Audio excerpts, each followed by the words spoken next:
Good Muy buenos morning. días. It's an honor to be here with you. I would like to thank the two ministers that are honoring with their presence, Mr. Alfaro and Mr. Belvar Ramos, Mr. Castro, President of the Central Bank of Costa Rica, Luis Carlos Delgado, President of CONACEF, and our organizer and mentor, Mr. Javier Cascante. I would like to start by talking about how can I explain this financial inclusion as a social concept. When you say it in the abstract, it might not be as clear to society of why we need to do this, why financial inclusion is as relevant as I am trying to explain. So I'd like to begin by explaining my headline and where are Latin American banks doing today. What are they doing today in terms of financial insertion? What are the characteristics of the small and very small companies that make them particularly difficult for the traditional bank in terms of satisfying needs, and how effectively small companies are financing their activity? And microcredit solution, which is a very desirable solution, but it's not the panacea, and we need to be careful with the expectations being generated, because sometimes they're so large that sometimes you believe that even the cold can be fixed with microcredit, and then you run into some other troubles. To explain why financial inclusion has a social dimension, I would like to start by a different thing that has to do with urbanization rates in Latin America. You have several countries and their data. Let's pretend that they are reliable, and they are CIA data, which according to US movies have really good data. According to this data, we can observe an urban population that's quite significant practically across countries, but it's also growing at a speed above the population growth rate for all of these countries. And this is relevant because, first, urbanization brings two phenomena hand in hand for our discussion. Relevant. First, the work specialization. When you are out there in the field, you can feed the chickens, and then you can plow the fields, and in order to grow lettuces, and then you can chop a tree down. But when you move to the city, you work basically as an electrician.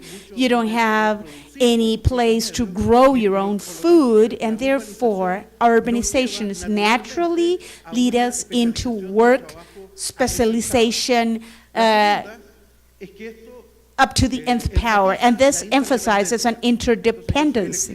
Because then, if I'm an electrician, I do not manufacture anything but electricity services. And if I need to eat, I need to find fruit and buy a banana that is going to be grown by someone else. So that produces interdependence, that which could be solved by trade-offs. Maybe a fruit producer needs an electrician service that I'm offering, but it's very difficult to try to find the fruit grower that needs my electrician services that I'm trying to trade for. This interdependence and this growing specialization in the work field makes it unavoidable for families who are moving into urban areas and displacing to urban areas have financial service needs, some quite simple as payment needs, and other more sophisticated as the population continues to grow. So I would like to say that social need for financial inclusion is a structural need that comes about from a paradigm shift in populations all over the world towards urbanization and work specialization and mutual interdependence. This was a little bit less concrete in closed economies, and is strengthened when economies are open. So we're in a process where the need for financial services, broad financial services at that, are ever growing. So to use financial services, which used to be relatively basic while exchanging merchandises or goods, money started mutating and changing throughout time until we have electronic currency, which is the fundamental payment method that we're trying to migrate to all over, in the case of Costa Rica, by the Central Bank of Costa Rica.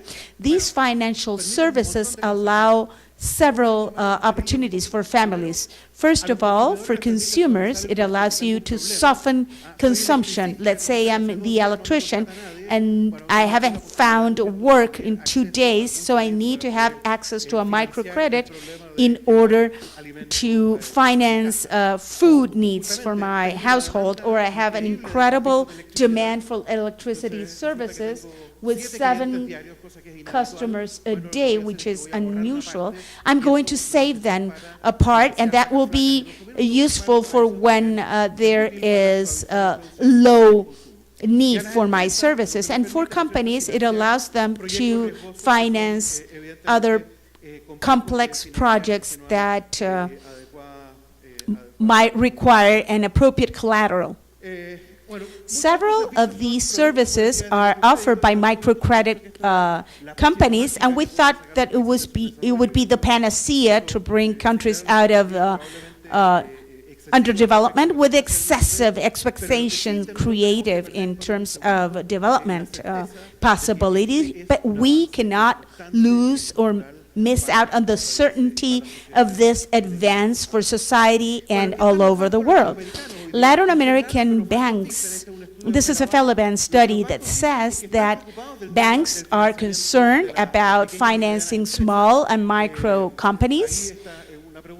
When they're asked if to offer services to small and medium companies is a strategic part of their business, you can see that in 2004, 84% of banks said that it was a strategic topic.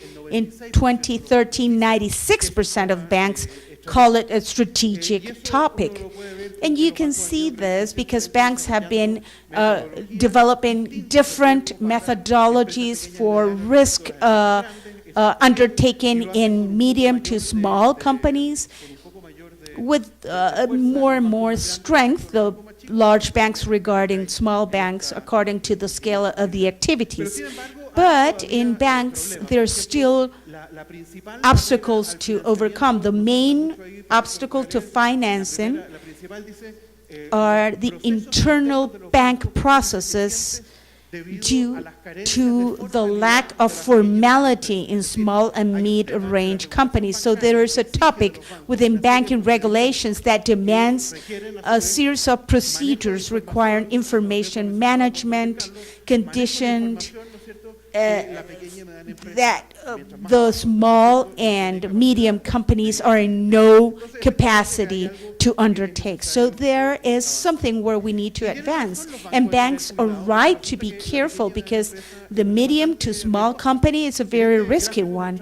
These are survival rates shown in this graph for a series of medium to small range companies throughout the world.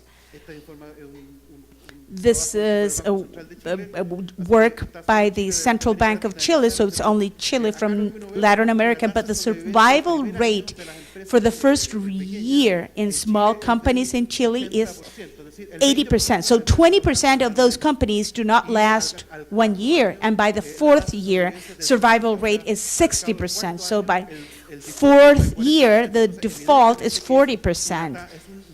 So this is evidently a risky business. Another thing that is a transition matrix regarding to companies, let me read the line that we have marked here.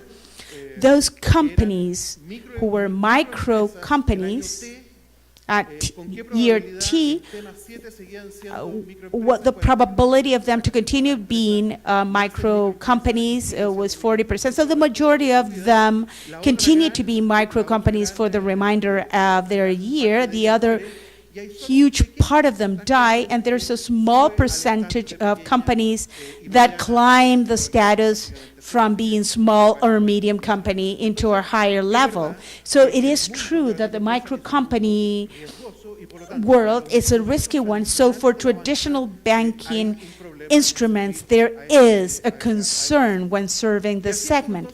And this is why several companies nowadays can look into external banking financing, mainly internal as well.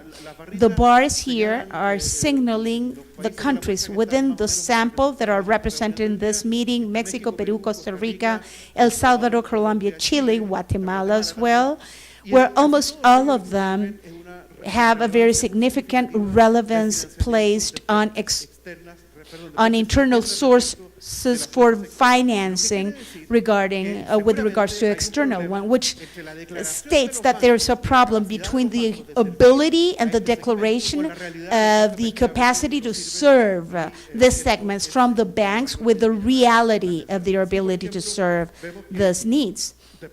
Regarding external financing sources, the main one, this is just for Costa Rica, but according to this information, 38% of financing sources for small companies in Costa Rica comes from external sources, and out of that, more than half, 21%, are banking services. So banks play a role, but within a global financial context that taps into other sources regarding the bank influence. I'm going to skip this because I have less time than what I originally thought I would.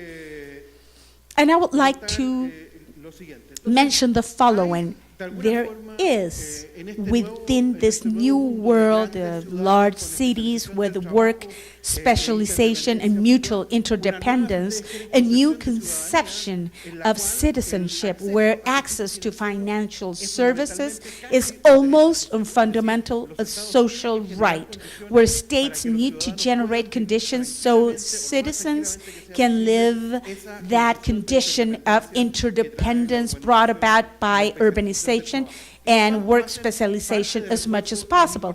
And banks play an important role, but mainly they cannot provide services to all companies in these segments, and therefore microcredit is the great alternative. These great expectations created in the beginning have not been fulfilled quite completely, and I will explain where there have been advances, but microcredit, we need to be very clear that it's an important tool, but it's not what's going to take us out of our development level or taking us our poverty, or will not be the great solution. It is an important direction, and it needs to have an appropriate role and appropriate value adhered to this role. In Latin America, different to other parts of the world, microcredit in Latin America is individual, whereas in Asia and Africa, the microcredit has been more group-oriented, perhaps because Latin American income level is higher than the other countries in Africa or in Asia, South Asia, which doesn't mean that there are some segments where we could think that there's a probability of doing it better through group microcredit, for example, native population groups, migrant groups, stigmatized populations, that perhaps can fulfill the conditions that have been successful for African and South Asian populations for financial microcredit. In group microcredit concepts, it is interesting to show that what the community does is an indirect signaling behavior in terms of payment capacities or abilities in a stronger way than in Latin America. And the other is the social non-payment control, where a collector is sent with the threat of bringing that person to a kind of lawsuit, and there has been a very successful payment control a program in Africa and Asia that could be interesting to look into.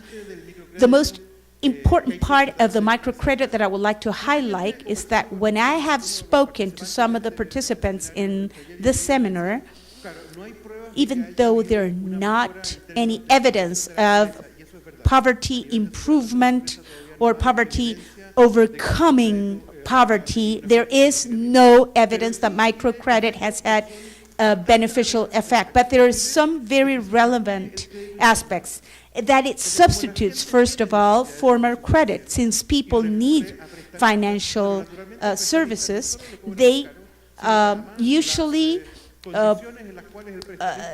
come to or try to approach a short loan lender, where there are dubious formalization of said credits with a dubious payment controlling methods. So the second part is that the effect on the work offer is quite relevant, but in some countries with strong social discrimination against women, and that's a gender issue, the work offering for small girls is decreased, which is a positive, relevant effect to be considered by states as well.